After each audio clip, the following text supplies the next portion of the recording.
Welcome everybody to Plat Chat episode 2962. We are here with the coronavirus special. We are joined by two very special guests as well. Reinforced Matt, Mr.X, Morello. We're always here. Very special guests here today. But live in the studio, you know, we got merch that we're about to start selling, $200 a cup. You can pick that up on our fans account. It's a good deal. Please buy. Yeah, no, they're actually not for sale at all. But welcome everybody. We got not a lot's happened. But a lot has happened. Yeah, there's been no matches, but there's been a huge amount of news and a bunch of different stuff to talk about. And Matt's stuck in quarantine with him and his dog, so he can't lead the show. So unfortunately, it's down to Brennon. Well, I'm not stuck. I just choose not to leave. Well, yeah, well, that is the definition of stuck. That's the whole point. Which actually doesn't really change much of my daily life. Like yesterday, Chelsea's like, this isn't that bad. I was like, yeah, because I was like thinking about how much we actually leave. Like me and Chelsea never go out. We never do anything. So I'm like, I've never noticed. It doesn't really change much. Is that not problematic? What? Like the fact that quarantine, like everyone's self-quarantining and you haven't noticed any change in your lifestyle. Does that not trigger alarm bells in your head? Not really. Really? Nah, I kind of enjoy. I enjoy just being alone, me, her, and the dog. So I'm okay with it. That's pretty chill. Johnny, are you surviving? Living down in downtown Los Angeles, surrounded by human beings, packed in like sardines, but you can't go outside of your tiny apartment. I mean, I'm a bit more scared because I'm in downtown Los Angeles and it's so dense, and they've closed off all of my amenities, so I can't go to the gym. I can't go to the pool. Not like I've ever been to the pool this year, but I can. The community pool would be a bad spot to be. In the public pool makes me upset. So yeah, I am slowly losing my mind because I miss all of you. Very touching. But I guess I am staying alive. Yeah, I do miss you guys as well. I wouldn't admit that though because I enjoy being a little douchey. I literally only see you when you come here for Plat Chat. All right, it's a fair point. It's a fair point. Whenever we go to like bars or something, and Matt eventually comes, he just goes there to like recruit people for Warzone later in the night. Like he's not there for the drinks; he's there to recruit. No. people. I would never do something like that. It's like, okay, so Josh. Okay, never mind. I don't want to go on a tangent. Anyway, all right, we had to move online. The Overwatch League has also had to move online. Yeah. There's been a bunch of different changes. John, you actually did a whole show about this, Reinforce. You did a watch point show when there hadn't been any matches to review. And you just, the large portion of the show was talking to the vice president. Does that mean our show is as good as Watchpoint because we're the only other show that's able to do a show with nothing? Yeah. I would say, to be honest, that we have never had any problems with crunch time assets flying over the screen, and we've been able to put together a great show right here with some fantastic assets. We're gonna get John Spector to come to the living room when this is all over, and come on Plat Chat. I don't know how we're gonna make that happen, but we're gonna get John on Plat Chat, and we're just gonna get him a little mug. He can do Bren's Player of the Week one week. Oh yeah. That'd be great. Maybe we can get in some guest spots. Nice. Yeah. So what's the feel about it moving all online? Obviously it's required. I think I mean, but it has to. But like the way that the entire structure has changed as well. It feels like it'll still be pretty entertaining. It's not like they've had to compromise that much, really. I tell you, as long as people can see the games, I don't think anyone's really going to care at this point. Yeah, I've been dead impressed with the league's agileness. Yeah, the whole situation.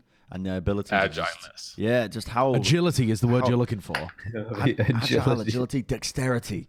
Agileness. I like agile. You've been playing too much Path of Exile. Yeah, the dexterity. But like how quick they've been able to adjust to just the.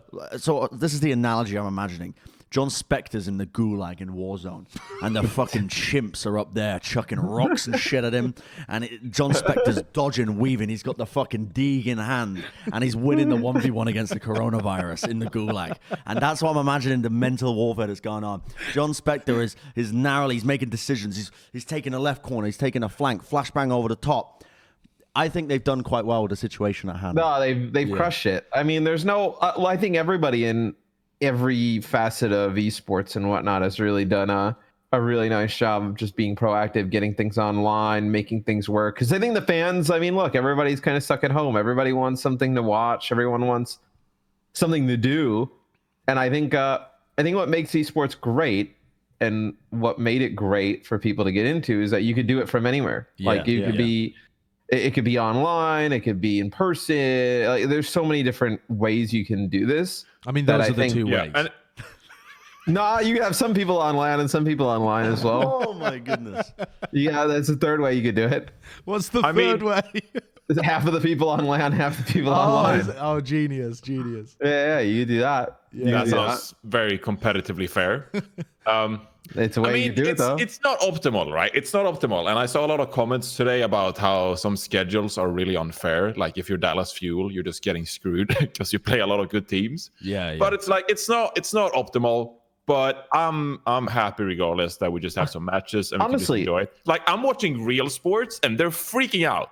Like I just want to tune into ESPN in like a week just to see what they're talking about because they have nothing. They have like NFL free agency, and they have like I don't even know what they have. They have nothing, and they're forced to do like talk shows like every day. It's like that's just cool. Just like what are sports going to talk about when there are no sports?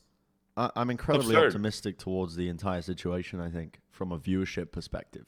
I think this is in a weird way, this was the make or break year for the Overwatch League. That's what people kept saying, right? Yeah. In theory, that might not be the case, but that's what I don't think kept it is saying. anymore, yeah. But with it all moving to online, it's going to be, people are stuck indoors with nothing to do. And we are going to get, the Overwatch League just released an article announcing, the schedule actually was released the day before, for what the games going to be I think played. it was on the website. But there's going to be 16 games over the next, over Saturday, Sunday, next week. Not this weekend, but next week. 16 games. That is so ridiculous. much online content a lot for of people to games. consume. One of the biggest complaints people had about this new format was that they liked the previous one because the amount of content there was. The amount of games. They liked the fact that it was like all Constantly of these going constantly going on. And we're going to see a return to that in a time where there's just nothing really to watch that much online. Like people have already gone through HBO series. They're going through. I've been binging. I have been reading because it is because superior. I'm knowledgeable. I'm an intellectual. Swirls wine inside of a Plat Chat mug. But I watched the first episode of Westworld, and we can talk about that a little bit later. It was good. Let's talk about that. No spoilers. No spoilers though. How are we going to talk about it without spoilers? Oh, it's super easy. That was a joke. I haven't watched it either. The schedules, though, they're adding Friday games as well. So there's now going to be games happening on Friday. There's going to be games happening in the middle of the night for over in China as well. It's going to be entertaining, but we're still not going to get that like cross-region play. So everyone's going to still be anticipating the real season when it actually, when COVID dials down. There are pros and cons, right? Because we just want to see teams play. Like I want to see Seoul against Paris or Seoul against New York or whatever, right? But at the same time, if we can build up that tension before the playoffs, I'm just going to hang on to the optimism and the positivity of this. So I'm just going to hang on to that piece of information and enjoy that. Even though it sucks, I'm going to clinch onto that piece of information. Just like playoffs is going to be sick. Like, as a caster, my biggest complaint about the league thus far has not even been like the travel. It's just been I just want to cast more games. I would go to Washington. I would do like one game a day, and I'm like, all right, sweet. Like, awesome, I'm done. But I want to cast more games. I want to watch more games. So we're in, let's have a caster battle royale. You guys can fight it out. For me, this gives it like everything I would want. I want to cast more. Which in week 7, me and Josh have not casted since week 3. It's ridiculous. Jaws and Hex, I think, like ended up in the same scenario. So like, I'll tell you what though, because they haven't yet decided. They wrote on the article that just came out. They are still deciding what they want to do for the playoffs and finding what's fair. Because the issue with having these new regions, where you've got the Asian region, the West Coast, the East Coast, is that you've got these pockets where teams aren't playing against each other at all over the course of the season. So how do you work out a fair system? I would love to see them include every team in the playoffs, which sounds a bit mental. I think that's fair. I would like to see that as well. So they moved the All-Star break, right? They have postponed that until the end of the season, and they were thinking about ways of making the season actually mean something. The only way that you look back in time and don't consider this entire year an asterisk on the Overwatch League is if almost all or all of the teams are in playoffs and they actually have a fair shot towards the end. Like a team like the Dallas Fuel may genuinely not win from now until the end, but could have been an 8th place team. Like it's theoretically possible. That's true. I just don't like Boston Uprising in the playoffs. But Right. who cares? They'll just get eliminated immediately. Yeah, so it'll be a 30-minute game, and we'll all go home. Like, I'd who the hell love to cares? see, like, do you remember how Apex used to do their groups? Where they used to have like the seeding based off of groups. They had, Yes, like yeah. it was like 4 groups or something. I can't remember the exact format, but they would have groups of teams where it's like the highest seed, the middle seeds, and the lower seeds. I'd like to see them distribute that out, so you'd have a bunch of groups at playoffs with different regions. Like you'd have almost an equal spread of regions across the board. You would seed it based off of where they placed in their regions, and then they would play it out, and that would be kind of like the play-in. It would be like almost like a round robin. And then we'd get into the proper playoffs where the teams would go up through that system. You could make it. It would be sick to have them do like a March Madness style bracket and break it into 4 little quadrants. Kind of like the divisions we have, and then everybody play until you get like a Final 4, right? And then maybe the Final 4 is like played on LAN. I think it would just be so hype. Like if you had all 20 teams over the course of 1 week, battle it out. And use the regular season as seeding, and then kind of turn it like college basketball. March Madness is so awesome because the 32 team doesn't really like beat the number 1 or 2 team, but like a 16 seed upsets like an 8, and then they move on. And that's just one and done, right? Where I think this could be a little bit more fleshed out. Where I think that would be awesome, and I think it's also a good kind of concession to teams that are like.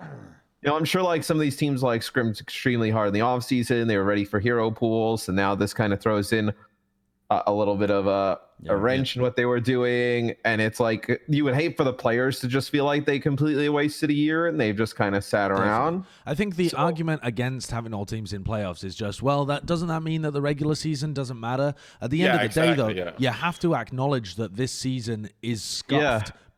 Not because of anything the Overwatch League did, but because of the coronavirus. And by acknowledging that the season was scuffed, I mean the season itself has less value anyway because you weren't able to run it in the way that you would like to run it. So I think you have to acknowledge that and flesh out the playoffs in order to have that be the thing that really has meaning. Otherwise, the entire season doesn't have meaning. Sure, and it sucks for the Dallas Fuel, right? Because they get the worst end of it, pretty much. At the same time, I think playoffs is only a part of the entire season, and it's a key to find like the winner or like the champion, right? And I think if you underperform the whole season and you haven't proven yourself like worthy of even participating in the playoffs, I don't think you should be invited. And so I think that there should be a limit. Yeah, how do you do that? How would you do that when some teams don't even play against each other? Like I think Chengdu could be the 10th best team in the season, but because they're playing in this Asian division with really solid teams, they could just be bottom and not win a game. It sucks, but it's like... But there is a way to fix it. There's a way to fix that. Yeah, we're just talking about a way to fix it, yeah. I think the general premise works well even like if you go by that logic, their matchup in the playoffs might be unfair because of the seeding. And then the way it would work is the playoffs would be when those teams finally come together and play. That's when it would cross over. In which case you might end up with Chengdu in a bracket with, I don't know, like Valiant, Paris, some other team. I'm just pulling shit out. What if you did like? Sorry, Bren. I feel like it makes the regular season like too irrelevant. I think we need something to fight for, and seeding alone is not going to fuel excitement for months. The excitement is already fueled just by seeing the games, in my opinion. People were watching, and we were fucking peddling that shit with the every map matters stuff. The fourth map. I was always amazed that people stayed in the studios. People never left. Right? Yeah, but like that's the kind of thing you're looking at. Where what if you just did it by conference? If you took like the 10 teams in the Atlantic, the 10 teams in the Pacific, and made a bracket out of those 10? Because I think it's so complicated already. The thing here that I really want to focus on is if you have an entirely online season, then you're missing that crossplay on LAN. So you need the playoffs to be the proper LAN games against everybody as like a bit of a mini Apex season within the season. So it's like your entire regular season, it's like an appetizer at that point, but it was online. So like, of course it's an appetizer. It's never going to be as meaningful. I think this is a key opportunity for the league. They could turn this bad situation, they could turn this frown upside down.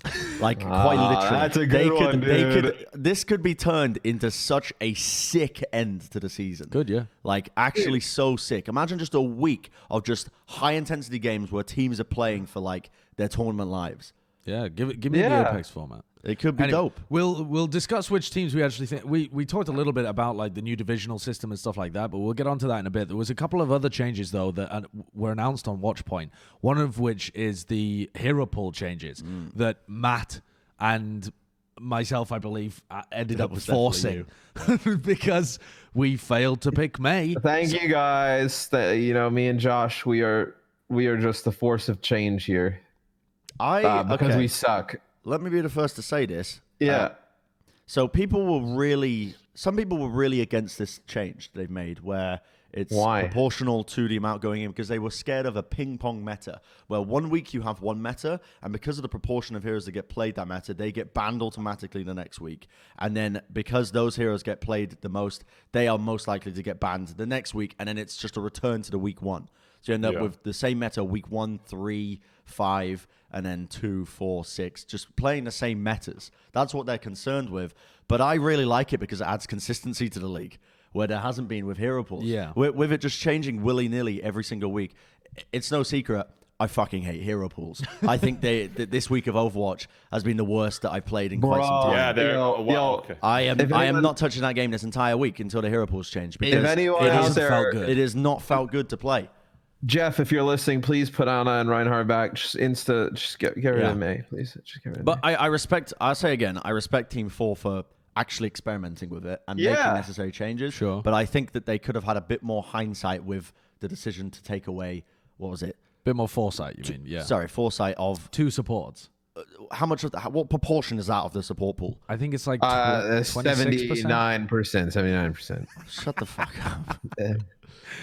It's 2 out of 7. And that So is it's such a huge chunk to take out of the game. 83%. Yeah, it's a large amount.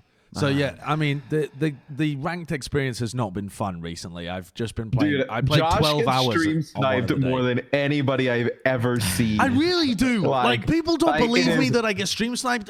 I was molding at my chat. With you, but it is.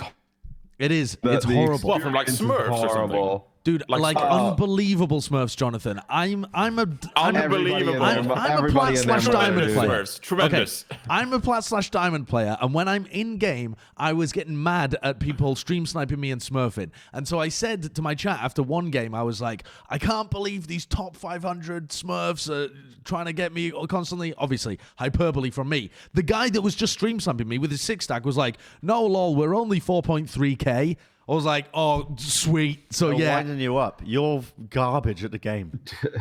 And you queue up with other people who are not that great at the game as well. Bren had the most Pepega wrecking ball on Hollywood that I've ever seen the other I day. could stomach 3 games with you before I was like, there is no way in hell this guy is climbing unless he gets boosted. I did climb, and you have fallen. So you know when Bren is... I'm just going to choose not to play. You know when Bren waves the white flag of surrender when he goes ball and doesn't say a word? Yeah. And I just went silent. Just instant. It's on my stream. It's on the VOD. I just start slamming anime openings. I at full volume, lock Wrecking Ball, and don't say a word, and just int for the entire game. Because you were all blaming me for the loss. You always blame me, coughing, bit of monkeys. But you were all blaming me for the loss. it was it was kind of your fault. To talk to the people that didn't see that game, we were playing on Hollywood. It got to overtime. He's playing Wrecking Ball, and he slammed into the wall so that he couldn't get on the point in time, and then did a pile drive, so he stayed in the air too long. I would and C9. I would sooner bathe in the LA River than play Orisa. Josh went Doomfist against Torbjorn McCree Brigg. Listen, we don't. Let's change the topic. Talking about Hollywood. And they ran Narissa. No. Talking about Hollywood, the map pool has actually changed for the Overwatch League as well. Hollywood is actually back, so we get to see that. Oh my god, I love that map. It's so good. But Paris is also back, and I think that Paris is have they done possibly any the worst changes to map. it? No, they've done no structural changes as far as I'm aware. Let's take a look at the map pool overall, though. You guys, we'll have to remove the topic bar so that you can actually see. Oh no, there's Lijiang Tower. So I'm trying to find it. Yeah, so the assault maps are Hanamura, Volskaya, and Paris. So that's instead of Horizon Lunar Colony and Anubis. Have fun with that. I tell you what, I'm a big fan of every map here, with the exception of Paris. Yeah, same. Honestly, yeah. I love Hollywood. I love Eichenwald. I love Numbani. I particularly love Numbani. Yo, Numbani's legit. Why have they great. removed Paris from the pool for so long, but not made any changes to it, like That's Horizon? what I'm wondering as well, because I would assume it was out of the pool. I thought that was the point of it. For months Yeah. in ranked and in the Overwatch League. We didn't include it in the first season, so I thought they would have made some changes to it but it does seem like we don't make changes to maps. Yeah, it is very strange. I think map changes are something that Overwatch sorely needs, especially a map like Paris that's just two big plazas and a couple of tight choke points. But we'll see how teams play on it. It's going to change from week to week just based on the meta anyway of what is even available. I was going to say Paris with hero pools could get disastrous. It totally could, yeah. Incredible. It could get great if you or it could be like 8-7 games. Like, yeah. If you remove bunker compositions, then Paris could really open up. That was always the problem with it, right? Yeah. It was like people playing Orisa, people playing Bastion the entire time. Didn't they put in place the new assault changes too? Yes, I believe they did. I don't know. Not just assault though; it's time bank across It's the just board. time bank totally. Oh. Yeah, Yeah. I mean, I think that might help Paris a little bit. I mean, obviously, it's a bit defense-oriented. Maybe. Oh, here comes Arya. To review the changes for anybody that's Hi, unaware Arya. of the time bank changes. Hello, kitty cat. Hi, I'm allergic to you. To review the time bank changes, though, if two teams finish with over 2 minutes in the time bank, so if one team finishes with 5 minutes, the other team finishes with 4 minutes, the 4 gets dragged down to a 2, and then the 5 gets dragged down to a 3. Yeah. So it's like the lowest of the two really high times gets put to 2 minutes. It's confusing for viewers, in my opinion. It will lead to more draws because there's less time for the next round. And so That's water. hello, don't drink out of drink that. that, Thank please. you, kitty cat. And then also, I think that it just removes some of the hype of having two teams set really good times. I'm not a fan of that change at all. Like, no part of that change interests me. Yeah. I mean, it's very obvious they're trying to cut down the match length, right? And we've seen this numerous times where we have like Volskaya going for like 45 minutes, and it's not great. I agree with you, Josh. I like the hype when Vancouver caps like 4 minutes in time bank on Havana against San Francisco. You know, I think that's dope. Yeah. I don't want to see a team set a record and then have reduced amount of time. Yeah. And I mean, it's Just trying to end competitively games still faster. fair, right? They want shorter games. I still just like the fact that the team has like 5 minutes in the time bank. Yeah. I think that's Hey, cool. if you want shorter games, balance the maps to be more defense-oriented. Or if you want shorter games, remove assault from the pool and replace it with a different game type. Like this has been a discussion since Overwatch began. It feels like the Stone Age when we first discussed this. Josh is on some shit today, dude. He's firing fucking shots, dude. It just changes like that bother me because it's a band-aid solution to a previous problem that they never fixed the root problem of. You know, You should it's like, stream for 10 hours and get stream sniped for 10 hours before every episode. Yeah, I know. Honestly, it just increases my testosterone levels. I'm starting to feel like a man. Normally, I'm just a molding little, I don't know, eunuch. Interesting. All right. So the next big thing is the divisions themselves. So we talked already about whether or not the playoffs should get changes, that kind of stuff. But the new divisional groups. So we've actually tried to show, as far as I could tell, there is nowhere online that actually shows you the new groups in a visual format. So we've done it for you. We've done it via the power rankings stuff. So we've taken the power rankings that we made last week and we've turned them instead into kind of power rankings of the groups that are existing. We have agility with our graphics team. Very, very agile, very agile. So we've got the 4 Chinese teams, Chengdu, Guangzhou, Spark, and Dragons. And then we've got the Pacific teams that we saw back in week 1, I think. Plus Seoul Dynasty. And the Seoul Dynasty, who are in Los Angeles, who presumably came over here to dodge coronavirus in Korea and then just got stuck here or something. I feel like Korea might be I think place so. to stay. Yeah, Korea honestly. actually looks better than here at the moment. And then we've got all of the Atlantic teams. I saw people on Twitter, some fans, not really understanding why this had happened. It's obviously due to latency. It's all of those Atlantic teams are on the East Coast. They can all play with easy ping. The furthest away is Houston, who still only gets 50 ping. And then the Pacific teams, the furthest away is Dallas. They get 50 ping. Did you just have to explain where teams are located in a city-based league and how ping works? Imagine how dumb some people are. A lot of people. I was just clarifying. A lot of people don't get that though as well. I mean, they probably think, well, I play on 90 ping on ranked and it's fine. You know? So it's like, but the more you minimize it, the more the competitive integrity of what little we have left in this league is intact. You know, we got to make. There's a part of me that wants to see it all burn though, and have Atlantic teams play teams in like China on 300 ping. Yeah, I'll get up at like 1 a.m. Pour a glass of gin and just cast that. That'd be excellent. Gin. So that's all I got left. It's all I got left. So this is going to be the setup for the future. We'll see those same Atlantic teams playing each other, and we've seen the Atlantic teams play each other over and over again. But that'll feel like a kind of 10-team. It'll almost be like going back to Overwatch League Season 1, but only with the Atlantic teams. And the part where it gets interesting is the Pacific teams playing against each other and the Chinese teams. The Chinese teams are going to be playing at Chinese times, and only 4 of them just constantly playing each other over and over and over again. Yeah. That's a weird system. I think we're going to get totally different metas as well. Yeah, I mean, it's going to be like it was I'm okay with that, before the though. Overwatch League, right? When we had these different metas developing. I remember way back when China used to just... It felt like that region just chucked shit at the wall and saw what stuck. And we always saw like Sombra play, some really interesting stuff come out from China as a region. They loved McCree. But that was Chinese players as well, and there aren't that many Chinese players actually in the Chinese division. But I still think we will see these little metas develop. Yeah. Because they're not going to get the opportunity to scrum outside of that. They'll scrum some contenders teams most likely as well. Like they should get pretty good ping. I think all the Chinese teams, with the exception of Chengdu, are based in Korea, right?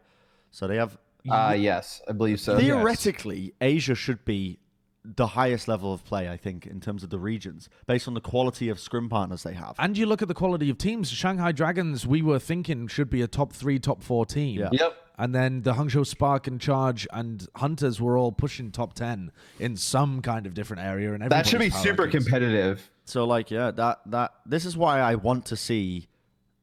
Sorry to go back to the previous playoff points, but I think it just hammers it home how much we need to see all of these teams play. Because there could be a world in which all of these teams are just very good equally, and only 2 of them make playoffs out of the Asian division, which would be a real shame. Or like, you'd have a lot of those teams potentially be really strong and some of them not make it in just because they have to play against the strong teams. That's kind of why. Like the Dragons play the Hunters 6 times. Yeah. And the Valiant play the Shock 4 times. Yeah, that's impressive. And then Seoul plays the Shock and the Gladiators 3 times each. How do we think this will shake out then? The topic is one that Jonathan suggested actually, which is who's the best of these new groups. Which groups do you think? Which groups do you think are going to be better though? Like, do you think that? Do you agree with? Do you Bren mean like that overall, Asian... like pitting Asia against Pacific? Yeah, like overall, there will probably be some groups that are better than others. I think the LA teams will be pretty strong with Titans, Shock, Gladiators. Yes, I agree. And then the Valiant aren't bad either. Like the only legit bad team would be like potentially Dallas. Yeah. I feel like you can't sleep on any group though, because I agree with your sentiment that Asia is really strong, right? Because they'll be practicing in Korea and they have Shanghai is looking really good. At the same time, I'm like, okay, well, Atlantic's not going to be that good. And they have New York, Atlanta, and Philly. So it's like... Paris. Yeah. And Paris, Bren, the Paris Don't forget simp. Paris, fam. Don't sleep on Paris. I think Atlantic's just going to keep doing what's going on. Like, Atlantic's still going to have New York, Philly, and Paris, and Atlanta probably just roll the rest of the people. Yeah. They could, but also it's... they're all going to be. It is going to be weird to see how the Atlantic side plays out, or how the East Coast division plays out, because you're going to have. It's going to be like Overwatch League Season 1, where just the bottom tier teams are just kind of practicing amongst themselves, and they rarely get scrims with the... it's like almost a hierarchy, right? Where the top tier teams would scrim against each other quite a lot, but they kind of very rarely, every now and then, they'll give a crumb to Boston. I wonder how much Toronto, this changes, though, for the Atlantic teams, because I assume they were all scrimming like online for months. So they've been used to playing online Overwatch with like not high ping, but with a ping. Yeah. And also, to be fair, I think if you're an East Coast team and the quality of games is better, you will also bite the bullet and scrim against from West to East Coast. Yes, with like a 90 ping or whatever. Yeah. Because especially if you're like an Atlanta and you're playing against New York and Philly that week, and you can't practice against either of those. Hell yeah, you practice against the Shock or the Titans or somebody that's over in LA. Well, even figure out styles. You guys mentioned metas before, and sometimes you'd want to scrim with a bad ping just to figure out what the opponents are doing and to get actual scrim footage. Because remember, all those coaches and analysts, they're recording all of those scrims, and then they'll go back and see like, okay, what are the Pacific teams doing that we aren't, etc. How can we counter them?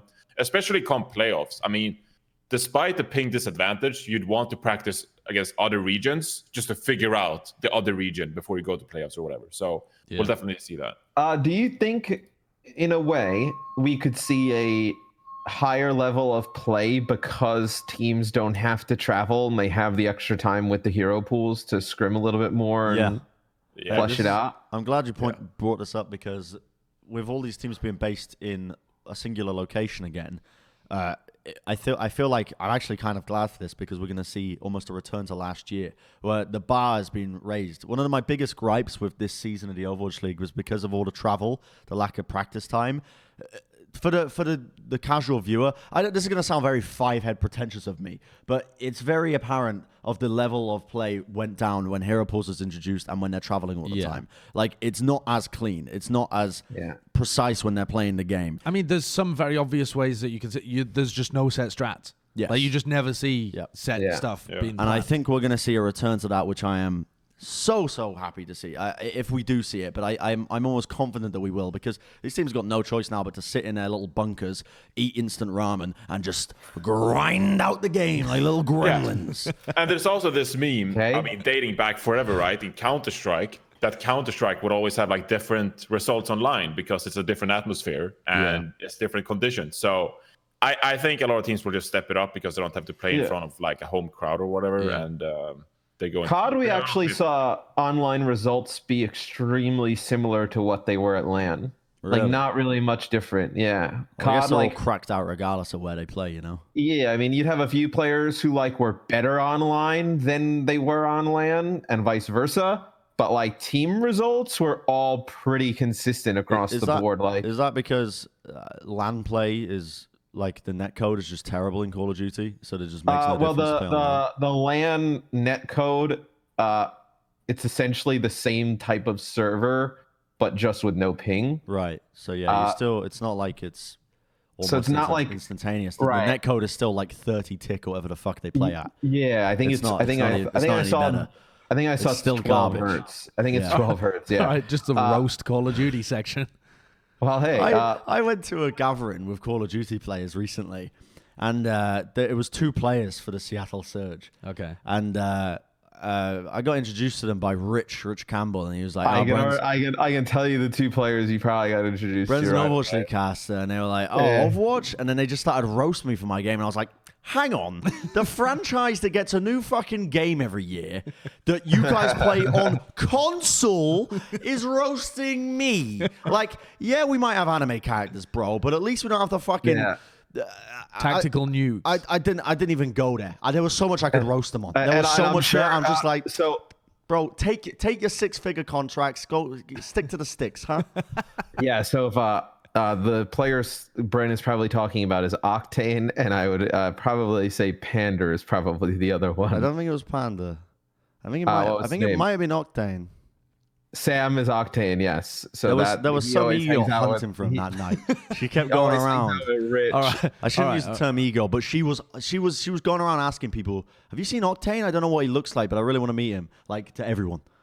I was like, Rather than figuring out more about Bren's social life, let's hone in on the Pacific teams because those are some that we've actually seen. We saw them Good back segue, in. Josh. Good Thank segue. you, thank you. It was as desperate as I so when I possibly said could to her, make "Yeah, it. I'm Octane."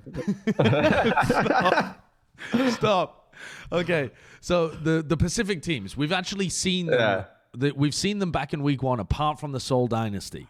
So let's go back and take a look at this subdivision and see kind of where we expect it to play out. Because we saw San Francisco Shock played 1 match against Dallas. We saw Valiant play 2 matches, one against Dallas and one against the Gladiators, and they're playing this week.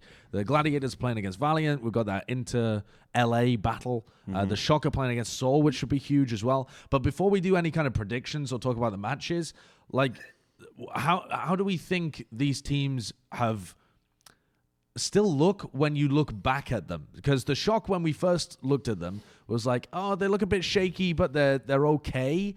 But they kind of clutched it out against the Fuel, and we haven't seen them since then. Should we still be thinking about them as the champions? Yeah, I do. Yeah. Because like Sinatra didn't play the May very well, and then they just kind of went away from that, and they just started pummeling Dallas Fuel. And I think they're going to be even stronger in hero pools as well. So I think San Francisco is going to be insane. I think Seoul Dynasty is going to be insane as well. Yes. I mean, this first matchup is going to be nuts. It might be one of the best matches of the season so far. It could also be a flop. I could see it being a bit Wait, of a what? flop. With San Francisco and Seoul? Yep, I could see Seoul flopping, bro. The amount of Yeah, social just media posts I've multiplying seen out. of gesturing in just out and about, bro. Santa Monica but more, Beach. They're just having too much fun. You know, they need to concentrate on the game. Well, there won't be any more. They're in quarantine. But I will say this: I think it has potential to be a good match. But I wonder if Shock. It's funny that you guys are of the opinion that they are still the defending champion team. They're still the most dominant team. Because I recall in earlier episodes, you lot were saying, "Nah, they're not really anymore." What? Who? You two. Everyone, I think, was a consensus apart from me. I was the one defending Shock, but everyone seems to think that they look sloppy. Yeah, I mean, I think they did look sloppy. I think also to kind of play devil's advocate here, they have also whenever we've talked to other players that have played against the Shock in scrims and stuff, and whenever the Super was doing interviews, he said that they aren't really playing that tight, disciplined style anymore. They're just kind of winging it. Like it's a lot of improvisation. It's a lot of relying on their individual read of the game. That kind of stuff might be great in hero pools. That might be a great system that works for them. But this is going to feel like a very different team to the one that we saw last year. They've got an incredible amount of skill on the roster, great coaching staff, all of that kind of stuff. But to expect them to be mega dominant, I think is wrong. Yeah, I think expecting anyone to be dominant this year is going to be tough with the circumstances. Hero pools and online play and whatnot. I still think the Shock are the strongest team though. Like if you were to have a 20 team playoff, like and just gonna go down the line of the rosters, they would be one of your top 2-3 teams that you would expect to be there at the end. This is such a weird thing to say, but if if the season played out as it was meant to, I would agree with you because the teams would be traveling a lot, the hero pools would be changing often. Right. And the teams would have less time to practice. But now that they are, like it's the same points we've already brought up. The teams are in one location. They can practice a lot. They can scrim against very good teams on a regular basis. They're not moving about. They're not traveling. The conditions are mimicking last year more than they are the new weird fluctuating schedule. You still got hero pools. But they're now much more consistent. Because of there's much more likelihood that they ping pong back and forth between two metas. Yes. Because the probability increases of a hero being selected but one of based those on metas, play rate. One of those metas is the May McCree stuff that they've already shown to be a little bit sloppy at. Yeah. But I think we saw with the San Francisco Shock to defend them here, they weren't always a powerhouse team with GOATs. It took them a bit of time to get all of the gears oiled up, WD-40 up in that They booth. started the league as the third best team. Yeah. And then they became the first best team within 2 months. It looked a little bit iffy, but I think once they get a grasp of how they're supposed to play both of those things. Once maybe Sinatra gets a bit more practice, maybe Sinatra's subbed out. You got to remember this is a team with a deep bench with plenty of talent that could possibly take up the mantle. Rascal, I'm not sure why we didn't see Rascal's mate coming out. They have so much available to them that I cannot see. I completely agree with you, Matt. I cannot see an outcome where they do not become the most dominant team now. That it seems like the conditions are rife. You know, there are 20 weeks left. There are 20 weeks left. Like there's so much time for them to. And they're practicing in that bubble with a very good team. I've just remembered some juice about the San Francisco Shock that I'll have to dig into for future episodes. I haven't told any of you yet, but I've got some interesting juice that I'll have to see if it still holds up now that everyone's online. Because I think it might have stopped something happening. Okay, all right. Anyway, we'll revisit that at a later time. Let's Am I talk allowed about to speculate. Well, you're just gonna say that. You're just gonna say you might have some juice and just leave us hanging. You're not even leaving us hanging. You're leaving 30k people hanging. I don't know what. How dare I don't know you? what they've told him, but if I was to speculate, you've dropped too much information. I have to dig deeper. You said because you said the conditions have changed. So the only thing that's changed is no more traveling, consistent schedule. Something to do maybe with scrimming, internal scrims. Something maybe to do with his little smirk on his face. Look at it. Yeah, because you're miles away. I'm getting there. No, you're miles away. I'm finding it. You're miles away. Get the Reddit detectives on it. Give me a week and I'll break him. Get the Reddit detectives on it. Anyway, there may be some juice there that the Plat Chat crew can spill across later weeks, or maybe not. You know, we'll just sup at our own. We've never spilled any juice on this show. I've got the Custer's Kill Steal No Leaks shirt on. Nice. Oh, you got the Custer shirt? Custer collab, yeah. I've spilt something on it. Looks like something. I'm not going to comment on what it looks like, but all right, let's talk about the two LA teams because we haven't seen them since week 1 as well. Yep. The Gladiators only played one match. They played against the Titans. It was a 5-map series. Good match. And the Titans played against both LA teams. So it's like we've got a little circle of who the hell knows here. But the Titans basically played the Rhine Diva stuff and then played a little bit of the Genji. Rhine Orisa. No, that was to counter the Genji. They didn't play the Genji themselves very much at all. Vancouver? They didn't? No, Gladiators I'm talking about. Gladiators. Sorry, I'm jumping. No, so how good do we think the Gladiators actually are going to be this season? I like the Gladiators. I like this team. Yeah. I like the roster. I really like Jaru. Remember back when we were doing contenders in Denver, he was like lights out. I think he's like a really like high upside, like younger player. The tanks are good with Space and OG and Cloudy. I think it's still like, let's see what happens with Birdring. Like maybe Birdring doesn't have to travel and can just play from the comfort of his like apartment. He's like way less prone to just being like burnt out and unhappy. So maybe there's a chance that he stays.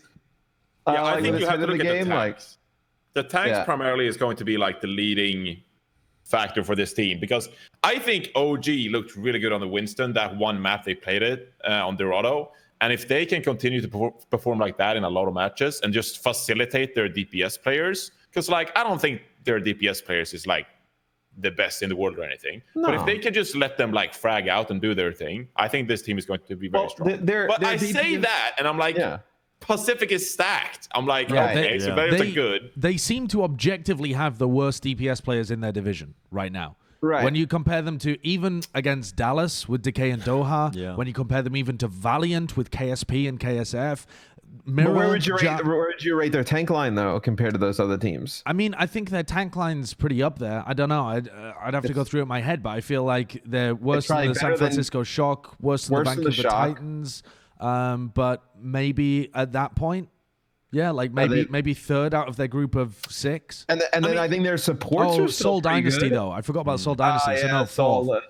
Fourth it's incredible as well though because Gladiators. Imagine if they were in the Atlantic Division. I think they would. No, they would probably roll. Yeah, they would. They'd be doing okay. Yeah, I think they'd be in the top 5 out of however many teams there would be. They'd probably be around where Paris is. It's so interesting though because we're not going to get the answer to that question at any point during the season now. Oh, like for months. Like we're going to be speculating, how would Gladiators do if they were in Atlantic? Which imagine how hype it would be at the end. Yeah, when if they all played against each other. They crossed over, it would be like... No, don't play each other, and then our power rankings becomes like the whole episode, and that'd be awesome. The speculation, though, the build-up to it would be immense. It would, yeah. Viewership through the roof. Esports is saved. Dude, I can't wait for these Pacific Division matches to kick off because they're gonna be oh my god so close every week. Yeah, they are. Like, Do you genuinely think that Dallas are going to get shit stomped? Like everybody's making the assumption that Dallas are going to get pooed on. They won a map off the San Francisco Shock, and then they looked all right in their game against the Valiant. I will say this. I know that Dallas has like world-class facility, like everything's set up for them to be able to play online and be extremely comfortable and whatnot, where I don't know what the setups for all of these teams will be like. Dallas are playing at home. Right, Dallas has a sick setup though. Oh, they're not going to play. Oh, they're going to play. They're not going to play from the office. I think every team is playing at home now. Gotcha. Obviously, none of them are going to be traveling out to an office and playing next to each other. Right. I wasn't sure if everyone was like if everyone lived with each other or whatnot. So just remembered some more juice. Titans juice. It's so juicy. Oh well. More. I'm hungry. More fucking baiting. More hidden juice. We'll dig. We'll see what we can split. Yeah. But talking about Dallas, I think it comes down to Doha, honestly, because we know DK is incredible. I have some questions about the tank line, but it comes down to Doha and if he can perform, because I mean we've mostly seen like Sombra and Doomfist out of him. And we need to see some more heroes coming out of him and see that he can perform on other heroes. So if Doha can perform really well, I think the roster is pretty good. I'm not as harsh on the support line as I know you are, Joshua. But Doha has to perform, in my opinion. I look at Unco and close his eyes, and they just don't have the desire to be anymore. Hey, Crimzo, dude. Their eyes are glassed over. Crimzo, don't give me Crimzo. Get out of here. I think... What? Rank Crimzo compared to the rest of the flex supports in Owl, Johnny. Rank him. Yeah, but I mean, we can look at something. Where is he? Where is he on paper? Because I don't have all the players in front of me. I don't have Work the from sheets. the bottom, Johnny. Work from the bottom. I'll give you a hint. I'm Googling. There should just be a tab, like all flex supports in Overwatch League. I mean, okay. I mean, look. It's an impossible task. He's good. Yes. Okay. Look. All right. Very, very solid. Very solid. A raving review. Should we do predictions for this week? Yeah. Well, what do you think about the Valiant? That's the last team that we haven't talked about in that division, because we saw them. Do you think Lastro is better than Crimzo? Yes, I absolutely do. Absolutely, yes. Lastro was actually superb in their game when they played against Dallas, and then when they played against Titans. Rain was really good too. He was good then. Yeah, Rain also super aggro. Like, I think the Valiant have kind of got shafted in that they figured out this meta pretty early. I don't think that they were the best team in the world at it, but I think they kind of got a good read on it pretty early on. They got denied a few easy wins. Yeah. Well, and luckily for them, they went 1-1. Luckily for them, the season doesn't mean as much these days. Yeah, right. Yeah. That's a positive for them. Look at Gig just going for that Chad charge into the back line. That's all those years of playing in the NFL. Has Gig ever played Winston? Has Gig played Winston? Yes, he has, and it looks okay. When I was watching some of his Contenders VODs, it looked all right. But it's impossible to tell because he's playing in Contenders. He's playing against not great competition. Sideshow doing the Lord's work, dude. Watching Contenders VODs. The only person. I had one view, and it was me. God's work, bro. I like Valiant as a team. I still hold the opinion that the most important components of a team, I think, are the coaching staff. Oh, here he goes. The coaching simp back on his jersey. I'm not going to go on and on about it. I mean, I do go on about the coaches a lot, but I hold that belief. Tell us about the coaches of the Valiant. Packing 10, I got a lot of respect for him as an individual, as well as Is he because he wants to play Counter-Strike with us? Who have they got? Stroop. I also heard he likes Stroop. Gumba. I think Gumba's got a really good analytical mind on him. So he does. Stroop. Packing 10 provides this authoritative figure. Reprise. I really like the support staff behind the Valiant. And the Valiant, when I spoke to them as well, they they thought really hard about what players they wanted to pick up, and I think they were one of the teams that did the most trials. They did, coming yeah. into this. Yeah. They What did tested Packing 10 say? so many players. He said Yeah. hundreds. Hundreds of players. Yeah. Valiant trialed so many players. So they really narrowed down who they wanted. That's why I think that this team is... I don't think people are going to be sleeping on them as much after we've seen them come out swinging in that first week. But I still think people would underestimate them in the group that they're in. I think they will lose heavily in the group that they're in. I think that they had a good read on the early meta. Gladiators, Shock. Shock, Soul, Gladiators, Titans. I it's gonna put be those rough. every day of the week. Even if Valiant's having a great day, they lose to all 4 of those. I do think, though, this is then another Dallas. case of why most, if not all, of the teams should make the playoffs. Because I think the Valiant could be a team that could make noise, right? With a good coaching staff and some Valiant. good, like, younger players. Like, Yeah, I never want to count that team out, though, I feel like. No. Even watching them week by week basis, you never know. Yeah, I've developed this Valiant syndrome where What I'm if- like, what if we do they the might playoffs? upset again. Am I sleeping on Valiant? What Oh if no, we did, here comes McGravy on what if we on did Twitter. an 18-team playoff and just eliminate Florida and Boston? What, just off the bat? Without any Why? reasoning? The Florida's not even that bad, Matt. What? Bro, if you were going to get rid of 2 teams at the bottom, it would be Boston and Toronto. The thing is, Yeah, you true. can't, Leave my boys. Leave there my is boys no in Florida system there, for dude. selecting the bottom teams. you can't. Because either you select like the bottom from each group, and then that's just screwed because you have to remove one of Well, the why not? Asian groups. For every 3 losses, we put a ticket in the ticket machine thing, and we spin for it. Why not? RNG. I love it. That's a great idea. Oh my All right, God. let's take a look at the predictions then before we get drafting Yeah. various different playoff Wait, formats. I didn't submit my. I didn't submit one either, but I'll just No. shout We're 'em just out. we're just gonna have a look through them. We're just gonna have Go a down the glance line. through. Yeah, go on then. So, Seoul Dynasty versus the San Francisco Shock.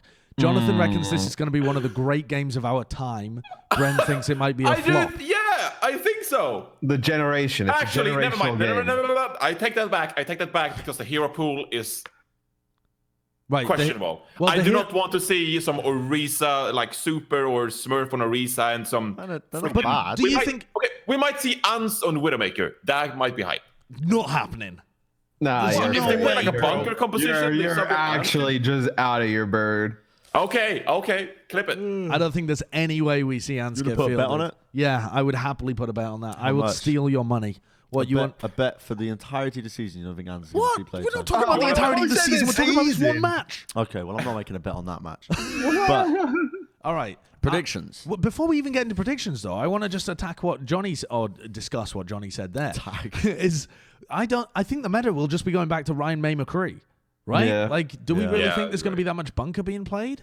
Not really. So I've heard some rumors that a lot of pros actually think Widowmaker just is better than McCree, but it's so much harder to play Widowmaker because teams just speed around with McCree and are able to like play around her. Oh. So Yeah, I'm that's a good curious with point, Lucio out of the meta that it's just McCree- going to be so hard to navigate and move properly actually that Widowmaker is just going to be able to. I kind take of those agree spots. with that, though, because Ah. with the Oh the my god, diva, Josh agrees with me for once. because the, For once, also dude. the Yes. diva changes, right? Finally, Have the diva agrees changes for gone through? once. I don't know. for the I Overwatch don't know League? if it's I don't this know. week. Yeah. Oh, I'm not sure. But anyway, if you think don't, that 1 second and booster cooldown makes a difference? 1 second booster cooldown makes an enormous difference when Lucio is also banned. Yeah. That, Yeah. that duo that would previously run around the map like McGravy Rain or whoever the other duos were, your FD God and Hanbin, just Speed. speeding around the map, Speed is fucking on the Widowmakers. You can't do that anymore. So that does make a lot of sense. I suppose you could see Widow getting I feel played like quite a lot. McCree has Maybe. so much more than Widowmaker, though. Like, at least, Shield unless the map suits Flashbang. Widow, yeah, you get shield break, flashbang. You try and dive on a McCree, he's going to flashbang fan hammer you. You're going to get so minsued, and you're going to get dove on. Like, Yeah, but we might not even see Reinhardt. Dude. Yeah, well, we're Reinhardt definitely not seeing without dive. Lucio? definitely Yeah. not going to see dive. Yeah, I suppose. Okay, Wrecking Ball interesting. dive? Interesting. So, Seoul Dynasty versus the San Francisco Shock, then, Jonathan. Since you've been vocal on it, if you think it's going to be a good game, who do you think is going to take it and why? I think that you just logically have to predict the San Francisco Shock, despite my love for Profit and the gang. I think San Francisco just makes the most sense. All right, fair enough. I would have to agree. In my brain, before I even make a prediction, I'm trying to think of who Soul will field. They've got Prophet and Fitz as a DPS duo. That should be bananas. That should be maybe the best DPS duo in the league. Gesture. Jesus Lord, the Prophet sim comes out. Prophet is amazing. The best DPS duo in the league. It could be, yeah. Because you've got Erster Edison is also another candidate of something fantastic. But Prophet and Fitz are both so flexible from what we've seen so far. Prophet is very flexible, but it's been a while since he's been on top form. Dude, give me Fleta and Ding, dude. But that depends on the heroes, right? Like and Ding isn't give me that DM flexible. as well. Give me DM as well. Give me that's not a DPS duo at that point. It's a DPS What do you mean? No, it is. I mean, Shock have got some firepower. I disagree with Prophet not being at fine form, though, because I think Prophet, when people think of Prophet in 2019, they remember that he was starting on Brig, switched over to Zarya, and then barely got an opportunity at the end to be able to play his heroes. But when he did play in the playoffs, he played the Pharah and he fucked on people. He absolutely dominated. They were playing Pharah Doomfist and he was pooing. Even though he's not really known as a Pharah player, he was going toe-to-toe with the best in the league. Yeah, so Fitz profitably sick, though. And then you've got, Marvel and... Well, they'll play Gesture Michelle? Yeah, I think they might play Marvel and Michelle, personally. If they're playing the Reinhardt, I think they'll play Marvel. If they are only playing Orisa, if Johnny's right and Lucio and Reinhardt isn't played, then maybe they play Gesture for the Orisa. Yeah. And then Bedosin and Toby? I feel like a ballsy Soul prediction here, but I agree with Johnny. You have to go with Shock. Like you can't go with Shock until you can't go against Shock until they lose. Until you see them lose and you see the other team, you can't pick against them. But I feel like if you were going on a gut prediction for the Soul Dynasty, you might be in the money. I feel like it's a very reasonable prediction to make. This Soul roster, I just love this Soul roster. I think I just do, but I hated it in the offseason, and then I just look at it on paper and I'm like, how did I ever hate this? It's great. Yeah. I mean, these guys. But Toby's not that good, I suppose. Yeah. But and Badoshin, maybe they still flop. I agree with you all. I think Shock, the logical point. I wasn't going to be basing it off of logic. I was going to be basing it off how active the players have been on social media. No. Because the more active they are, the more kind of loosey-goosey they're feeling. Really. Right. Do you follow a lot of the Dynasty's players on Twitter? Yeah. Yeah. Gesture he loves being in LA. Yeah. Gesture's he has been having a good time in LA. I think that could affect him moving forward. This is the kind of speculation you need, though, in a sports show. Right, yeah. You need somebody to be digging You're the into. TMZ. Yeah, I'm the sort of TMZ side of things. And I wonder if we can get Captain Planet, get Ben on the case at this one. But I wonder if there's a correlation between wins and activity on social media.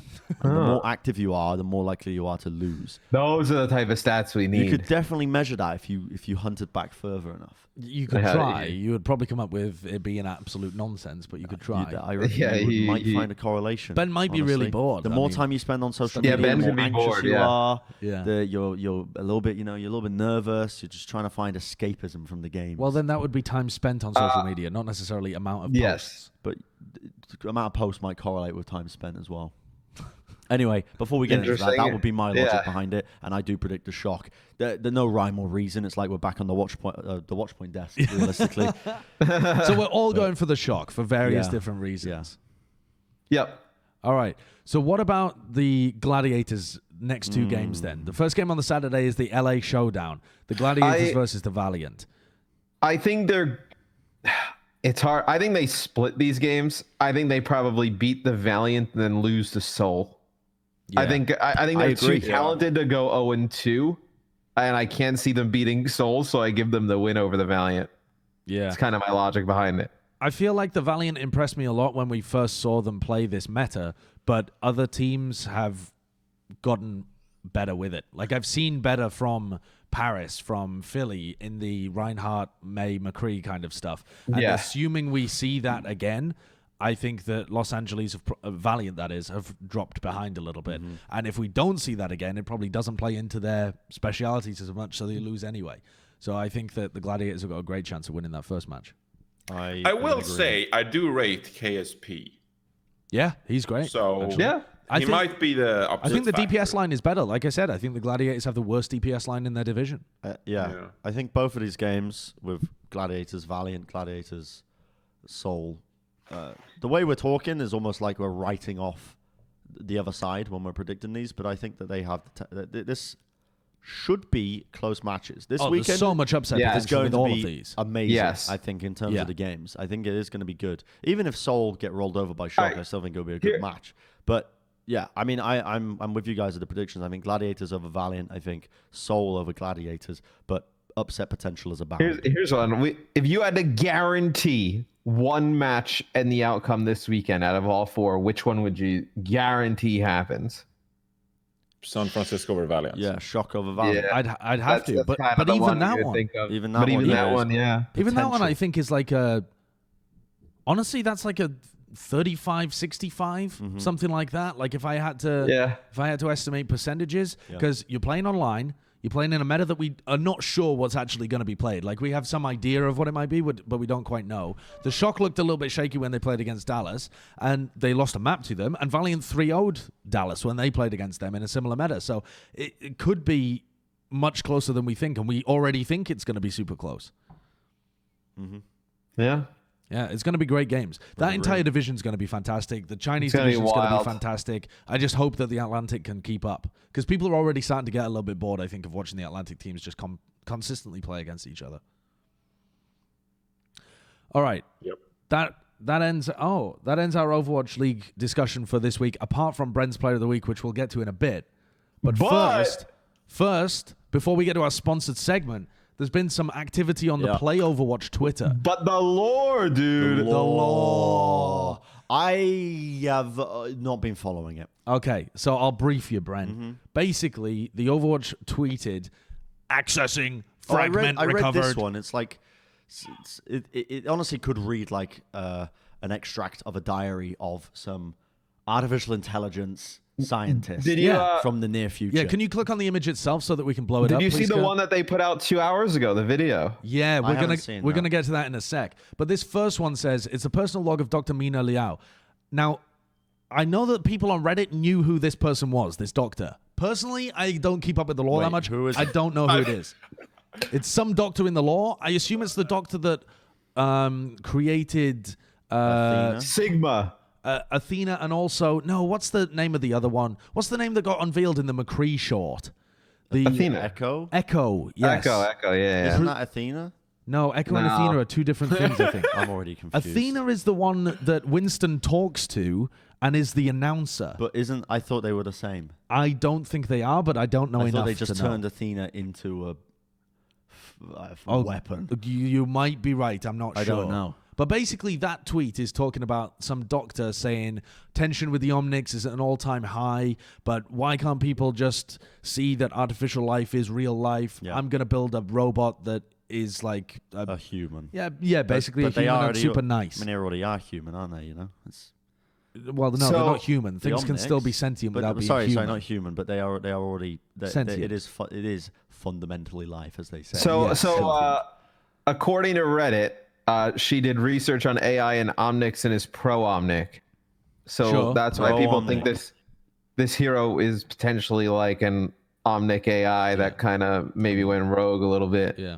Well, let's take a look at the second the thing that they tweeted, this video, because also the thing that it seems to heavily hint towards is Echo being in the game. Like we've already seen Echo. I think they even said that she would be a hero, but they just said that she wouldn't be the next hero. Yeah. And that was a year ago Right. or something. Yeah. So I think Bro, imagine if they're just swindling all of us. they could be. They've actually done that in the past before. Like the whole Orisa thing was like they hinted at Efi being in the game, and then it was a robot Is that this she made. just what is this? Just an audio log? It's an audio log. Yeah, you'll have to crank the audio.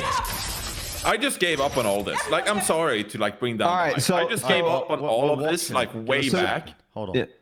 All right, Let us watch it. Give Hold us 10 seconds. I What can't. is this okay, audio? go on. Everyone get back! Everyone get back. Stay down! Stay down! Okay.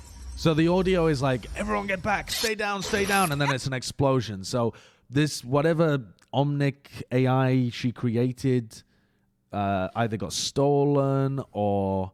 So Yo, at I'll the tell you beginning what. of the year, at the Let me beginning ring of the up year, my boy Michael Chu. Oh, He's no. just, So he's I was just gonna left say, Blizzard. dude. Oh, Michael He's Chu just at the left beginning of Blizzard. the year said she's definitely still an important character and there's more to come. Wait, he just said that? involving No, at the beginning of the year, he said that the Doctor was a very important character and that there's going to be more to come from her, and that she's one of the 6 founding members of Overwatch, and that her history, according to Michael Chu, is she was involved with the prototype of Athena, and then she also began a new project involving artificial intelligence. That was all he said. Shut up for a second. Yeah. Okay. Chew. Oh, there's no rhyme or reason to the law? Oh, okay, cool. All right. Well, they solved it for you, chat. There you go. I don't know. It feels like with Overwatch lore, it's very Marvel-esque, you know? Yeah. It's like a bunch of people that... I got nothing against people who enjoy it. Marvel's not for me. But I think that's like the most sensible way of doing something like Overwatch lore. It's like make them kind of it doesn't take itself seriously. Yeah, it's kind of like a bit fan servicey. In fact, in some areas very fan servicey. I'm okay with it. If people are having fun with it, I'm not going to take anything away from them. No disrespect, Mr. Chu, but yeah, it's hard times out here as well. People want more Overwatch content. People are starved of content in general because of the coronavirus. So give them a new hero. It sounds good. What kind of hero do we think it is? Ban it immediately in hero pools. Great idea. What kind of hero do we think it is? I don't even know what the we don't even know if it's going to be the robot. We don't know what it's going to be. If it was Echo, have you all seen the design of Echo before? You cut out. You cut out for me. Echo, the hero that was in the McCree show, robot flying around. Yeah. If it was that, which it seems like that's the only thing that we know that it could be, what do you think they would do with a hero like that? Hold the goddamn phone. Do you think it'll be a support? Bro, I don't know. All I want is I want it to have a lightning gun. An LG. LG, yeah. But like a proper That's like LG, Zarya. But like not like, because Zarya's range isn't that long. The LG, I want it to be like quite agile. I want it to be thick, have a meaty hitbox. Okay. And I want her to be able to fly from a short period of time. But I want her to have an LG. So she can fly, get above shields, pumping a bit of damage, But she's like, she requires some hard aim, some good tracking. I would be a big fan of that. Wasn't there some the blue character thingy was in the Overwatch 2 trailer? No. I don't know. Honestly, I don't know, Jonathan. But I thought that Echo, the flying thing. Yeah. What, Echo? was she? Oh, okay. Well, I don't know. Maybe it's all a big debate. Yeah. I haven't read any of like the Overwatch Twitter thingies because I'm not smart enough to figure that shit out. But I do remember that there was this blue flying thing. Yeah, that's Echo. Yeah, that's Echo. I think. So if she can fly, that's the piece I'm gonna remember. If she can fly like Valkyrie, that is so hard to balance. Well, yeah, you're just gonna make it thick. But we've been talking forever that like Farah needs like a counterpart. So I've gotten down the rabbit hole here of some of the stuff that Jeff Goodman, who's like the hero designer, said that they had a bunch of abilities and stuff made up, but couldn't find the right character for it, but stuff that they still wanted to do. One was a bomblet gun, which shot little bombs that stuck onto different things, and then the alternate fire blew all of the bombs up. That's the sticky bomb launcher. Demo man. That's the sticky bomb launcher from sticky TF2. bomb launcher, kind of, yeah. I mean, and then they had that is. I've never played TF2, so I have no fucking clue. It's a great game, Matt. You should try and it. then an ability that they had for Sombra. I'll just read this as it is. Do not yell as I break down what the invisible wall was. So it was originally a Sombra ability. The idea was that you could plant a wall that made it so enemies couldn't see you through it, but you and your allies could see just fine. It didn't block any bullets like a barrier. It was just for hiding while running past a choke or throwing into the middle of a fight. A one-way smoke. Yeah. All right. Okay. Well, that was robbed by Valorant. It was pretty scary. It was pretty scary to fight against, and all the projectiles were just magically coming out of the thing, but you couldn't see who or where they were being fired from. She seems like, if I had to guess, she seems like she'll use hard light abilities, stuff like Symmetra. She seems like I want her to have an it's LG. Like that kind of, like a beefed up Symmetra gun would be pretty. Like a sick. railgun, dude. Yeah, man. Yeah, I think. Or even a rail. Imagine her alternate fire as a rail gun. She looks like a support. I don't know why people keep thinking that she's going to be a DPS. I think she'll be a support. Yeah. Well, what will she do? I don't know. She could do many, many different things. She could put down the smoke walls. She could put down. They moved heroes that provide utility that's not of the way of healing. They've taken them out of support. Right, but she could do utility and healing. She could do a bit of healing. Yeah, I mean most supports have utility alongside their healing. Yeah, but yeah. But she, I don't know. She could be a bit of like a Symmetra mixed with I was just reading about it. We have hold on. I was just reading a breakdown of like we have if she was a DPS, she'd be the 17th DPS, and then we have how many tanks? 7 supports and 8 tanks in the game. So if she's a support, you can kind of get everything in line for like Overwatch, and then maybe release one more DPS. So release a support, release a DPS, and then everything's kind of in line for hero releases for Overwatch 2. Yeah, maybe. I mean, who knows? We are speculating worse than a 10-minute YouTube clickbait video here. But that's good though. That's what people want. I mean, maybe, yeah. Tell us in the comments section what you think. Like, subscribe, smash that bell. What you make think sure of the hit lore. that notification button to know when we're talking about Echo again. Put in the comments below what you want the new hero to be. Yeah. Are we finished? Okay. No, we're not quite finished. Oh, we're finished with the topic, which means that it's your favorite time. Yeah. So my player of the week. I'll let the intro play. Yeah, but it's a little bit more serious. It's not as jokey. Okay. There have been no players this week at all. Exactly. Yes. No one's played. But we'll just run the intro, and this is going to contradict everything I've just said about it being a bit more serious. As we.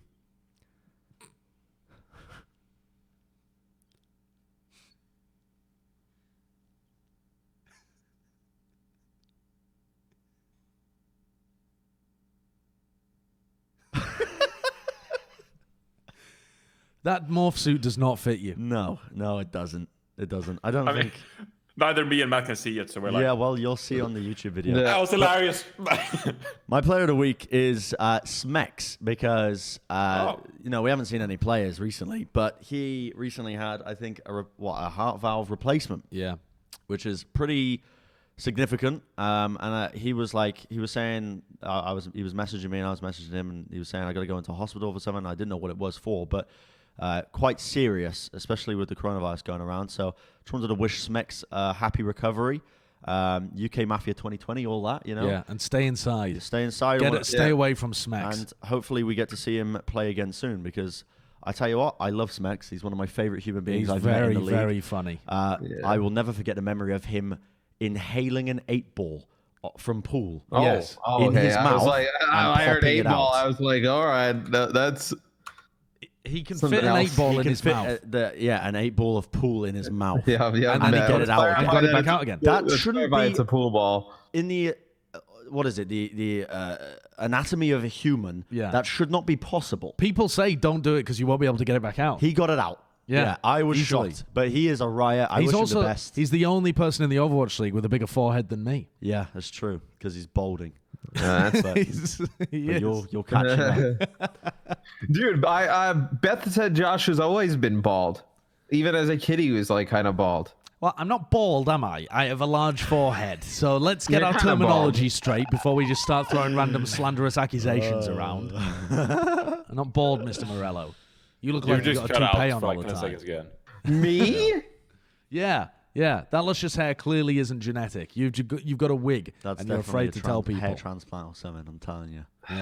Yeah, we've seen them. They look nasty. To be fair, if Matt shaved his hair and just rocked his beard, he would look badass. Yeah, I would look threatening. Like he would look like a Chad. You should do it. Can we get some photoshops? Morello without hair. I used to shave my head, but then maybe a face tattoo. But then I realized I was kind of ugly with a shaved head, so I stopped. Yeah, can you get the teardrop, Matt? Yeah, I'm down. I actually heard that if the Plat Chat Clips channel, which is our brand new channel that has clips on it, I heard if that gets to 2K subs, Matt's gonna shave his head. That's what he told me before we went live. He's got a tattoo. Hey, YouTube, we ain't making any money on this. I ain't doing that.